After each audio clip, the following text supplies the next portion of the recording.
Hello to everyone out there who's watching this video. This video is going to be about why cultural appropriation is wrong and why you shouldn't do it. We get a lot of arguments, a lot of people get a lot of arguments of why cultural appropriation isn't a problem and why Native people should just calm down and get over it, and that everything's going to be okay whether a white person is wearing a headdress or a Native person is wearing a headdress, or that's just an example. But really, this video is going to explain some of the reasons why what people do when they culturally appropriate is wrong. So, here we go. So the first thing we're going to talk about is exactly what cultural appropriation is. Cultural appropriation is when you take something that belongs to one culture, and it's usually taken by people who don't belong to that culture. Generally, this isn't every time, but generally it is Western or white cultures, European cultures, and they make it something completely different from what it actually is. So, a good example of this is when Canada took the Inukshuk and made it the symbol of the Olympics. They made it something that's not even a symbol for Olympics at all. That doesn't even make any sense as a symbol for the Olympics. And I know that it really pissed a lot of Inuit people off, and I know it pissed a lot of Native people off in general, because it doesn't make sense as a symbol for that. So basically, cultural appropriation is when you take something that has meaning to one culture and bring it to your culture, and it either you assign a different meaning to it or you just delete the meaning of it.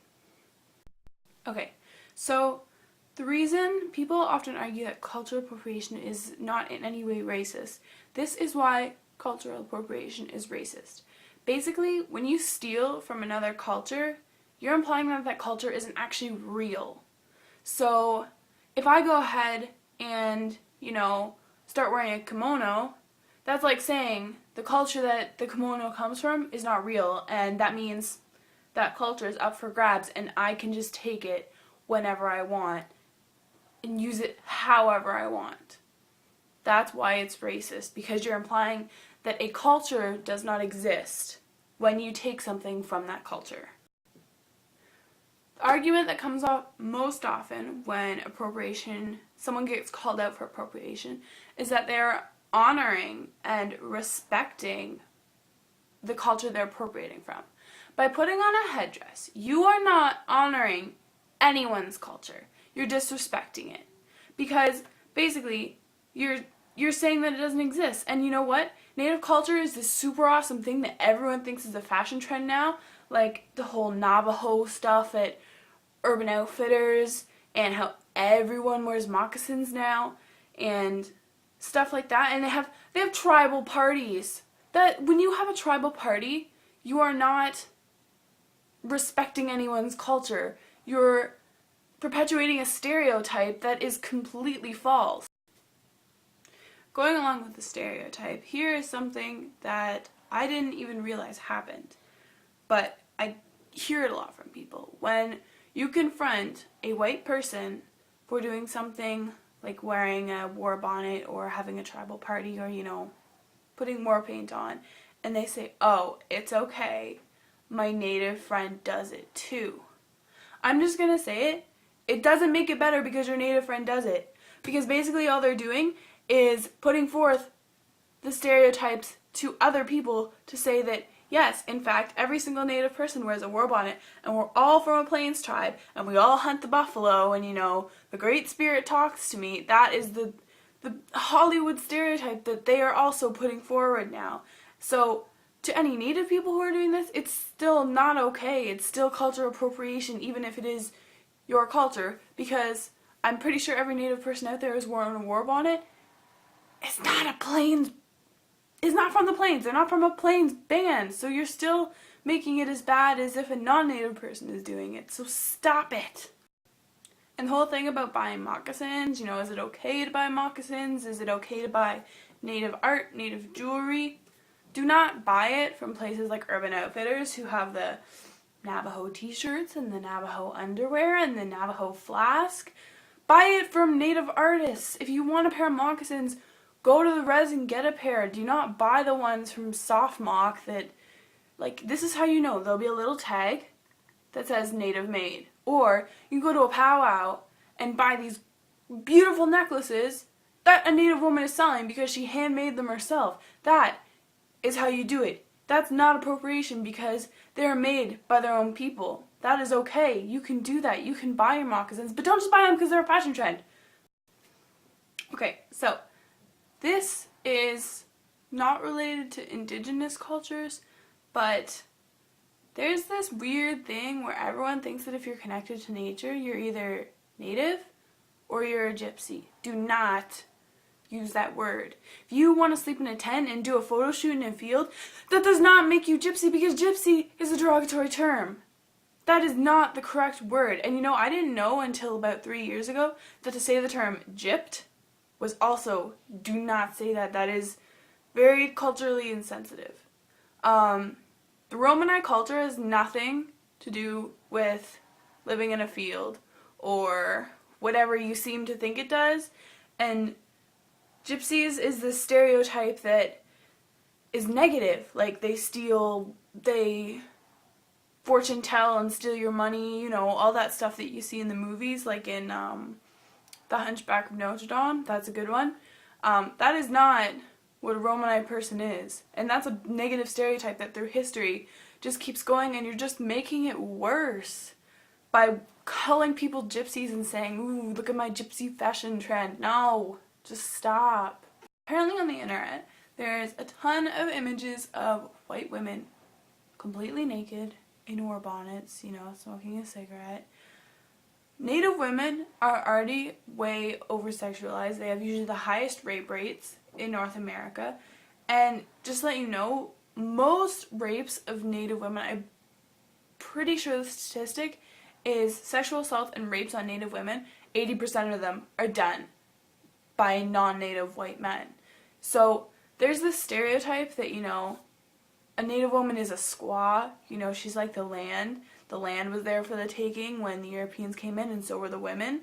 And by dressing white women up and putting war bonnets on them, all you're doing is keeping that going. More Native women are going to get raped because, you know what? They're just sex objects. No, women are women whether they're Native. No matter what race they are, women are women, and we're not sex objects. And you need to respect yourself. And you need to respect your fellow woman. That's just common sense to me. I don't know how that doesn't occur to every other woman out there who puts on a war bonnet and strips down. Okay, when you get a tattoo of something that belongs to another culture, that is cultural appropriation. When you get a tattoo of a dream catcher, words in Cherokee, because this is funny, because I can't remember, it was a couple months ago, but on Tumblr, there was a girl and she had Cherokee tattoos on her hips or something, these words in Cherokee. They were wrong. They didn't even mean the right thing. This is what happens when you are a white person and you cultural appropriate another culture. You're probably going to come up with something on your body, and when a Native person walks by, they're going to be like, what the hell does she have tattooed on her? Does she know that's permanent? When you, like, this thing where everyone seems to be getting a dreamcatcher tattoo, do you know what dreamcatchers mean? It's a childhood thing.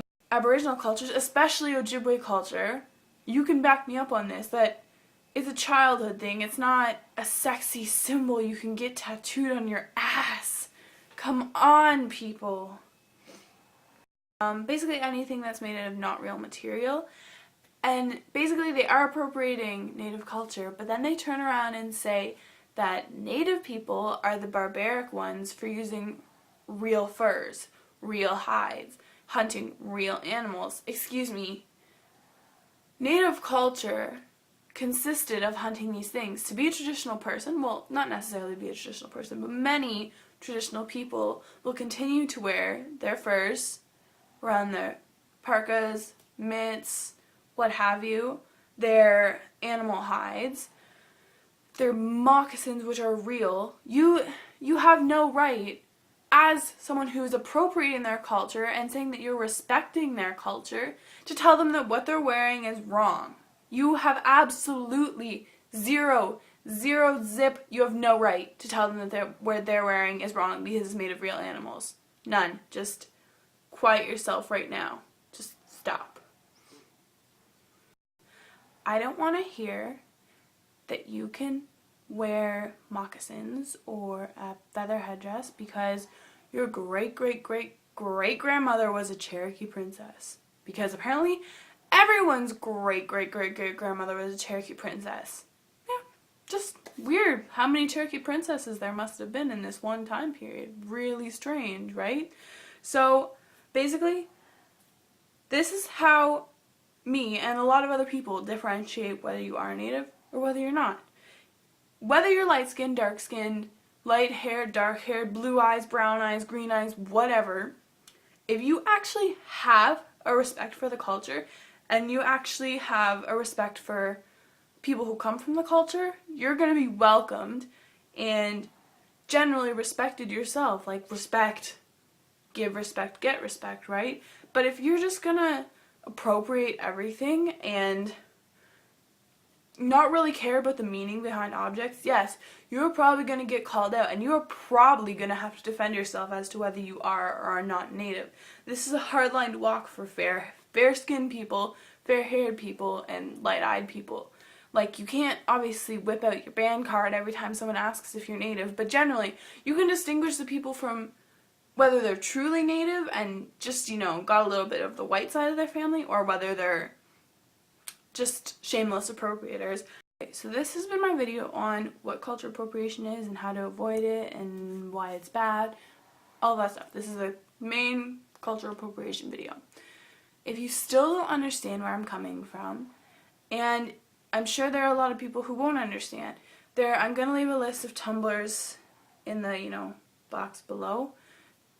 Go check them out, go to their Ask box, go to my Ask box, comment on this, whatever you need to do. But this is really important to me and to a lot of other people out there, so just try to be respectful. Miigwech.